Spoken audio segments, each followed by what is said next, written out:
अस्सलाम वालेकुम। मेरा नाम डॉक्टर वलीद आसिफ़ है और मैं चौधरी महमूद हुसैन वेलफेयर फ़ाउंडेशन में एज़ मेडिकल ऑफ़िसर 1 साल से ड्यूटी सर अंजाम दे रहा हूँ। आज के इस टॉपिक में जो हमारी सीरीज़ चल रही है एमरजेंसी ट्रीटमेंट एट होम की, इसमें आज के इस वीडियो में इस एपिसोड में हम डिस्कस करेंगे एस्मा, जो एक नॉर्मल एक कॉमन प्रॉब्लम है, तकरीबन हमें हर घर में अपने एनवायरनमेंट में मिलता है। इसके रिलेटेड हम बात करेंगे।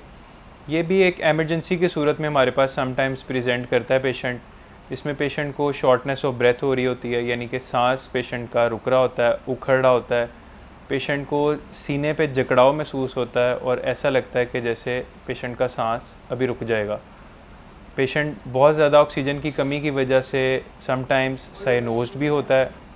ब्लूइश जो है पेशेंट की लुक आ रही होती है, जो कि ऐसा शो हो रहा होता है कि जैसे पेशेंट को कोई कार्डियक प्रॉब्लम है, हार्ट का भी प्रॉब्लम समटाइम्स लग रहा होता है।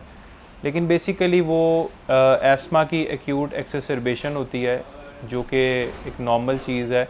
सीज़न चेंजेस में ज़्यादातर कॉमनली हमें मिलता है। जब कोई सीज़न चेंज हो रहा होता है तो एस्मेटिक पेशेंट्स ऐसे प्रेजेंट करते हैं। जब कोई हम पेशेंट एक एलर्जन से उसको एलर्जी होती है किसी भी चीज़ से, जैसे डस्ट से होती है, पोलन से होती है, किसी एक ख़ास इन्वायरमेंट से होती है। जब पेशेंट वहाँ पे जाता है तो या पेशेंट को वही एलर्जन उसको किसी भी तरह से के साथ उसका इनकाउंटर होता है तो पेशेंट प्रेजेंट करता है हमारे पास एस्मा की एक्यूट एक्सेसरबेशन के साथ। शॉर्टनेस ऑफ ब्रेथ इसकी एक सिम्टम मैंने आपसे जिक्र किया पहले, जिसमें पेशेंट का सांस रुक रहा होता है, छाती में से बहुत ज़्यादा आवाज़ आ रही होती है सांस लेने पे, जो जब कोई डॉक्टर सुनता है या कोई मेडिकल प्रैक्टिशनर सुनता है तो वो उसको बहुत एक क्रिटिकल वीज़ फील हो रही होती है। लेकिन जब पेशेंट वैसे भी नॉर्मली सांस ले रहा होता है तो वो ऐसा लग रहा होता है जैसे अंदर कुछ फंसा हुआ है उसकी चेस्ट के अंदर या उसकी रेस्पिरेटरी ट्रैक के अंदर, सांस लेने के रास्ते में कोई चीज़ अटकी हुई है जिसकी वजह से वो आवाज़ आ रही है।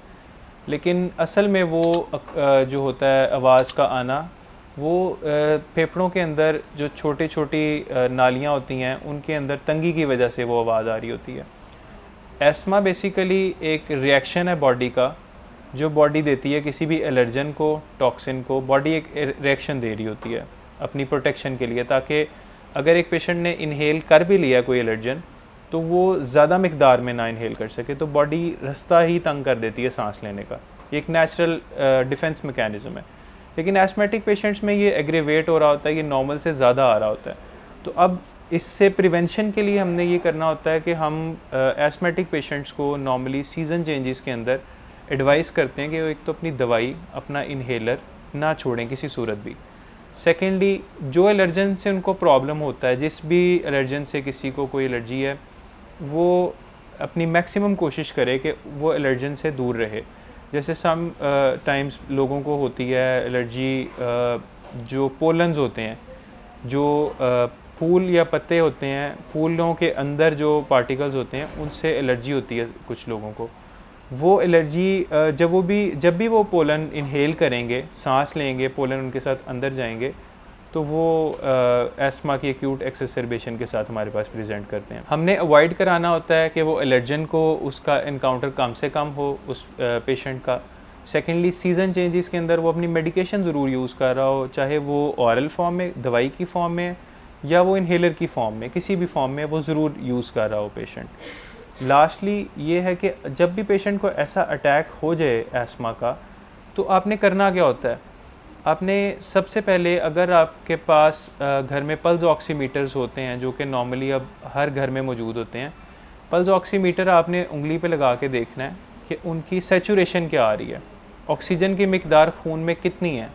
अगर ये सैचुरेशन जो है ये 90% से ड्रॉप कर रही है, तो आपने फ़ौरन से रेस्क्यू को या कोई भी एम्बुलेंस सर्विस को आपने कॉल करनी है और पेशेंट को हॉस्पिटल शिफ्ट करने की मैक्सिमम जल्दी से जल्दी कोशिश करनी है। सेकेंडली, अगर आपके पास कोई फैसिलिटी नहीं अवेलेबल है इस तरह की, तो आप ऑक्सीजन अगर आपके पास अवेलेबल है घर में, तो आप ऑक्सीजन पेशेंट को लगा सकते हैं। ये आप खुद घर में कर सकते हैं। अगर पेशेंट इनहेलर यूज़ कर रहा है, फ़ौरन से पेशेंट को उसका इनहेलर दें, जो कि वो इनहेल करेगा, तो उसके जो रास्ता है, ब्रोंक्यूल्स हैं, जो उसका सांस लेने की नालियाँ हैं पतली पतली, वो दोबारा से खुल जाएंगी।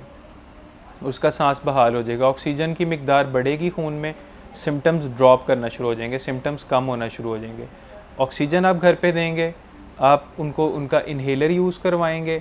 अगर सैचुरेशन 70s से नीचे चले गई है या 80s से नीचे चले गई है, फ़ौरन से आपने रश करना है किसी भी मेडिकल फैसिलिटी में जो आपके करीब है। वो पेशेंट को इंजेक्शंस देंगे, वो पेशेंट को इन्हेल करने के लिए मेडिसिन देंगे, उससे पेशेंट की जो तबीयत है उसमें बेहतरी आना शुरू हो जाएगी।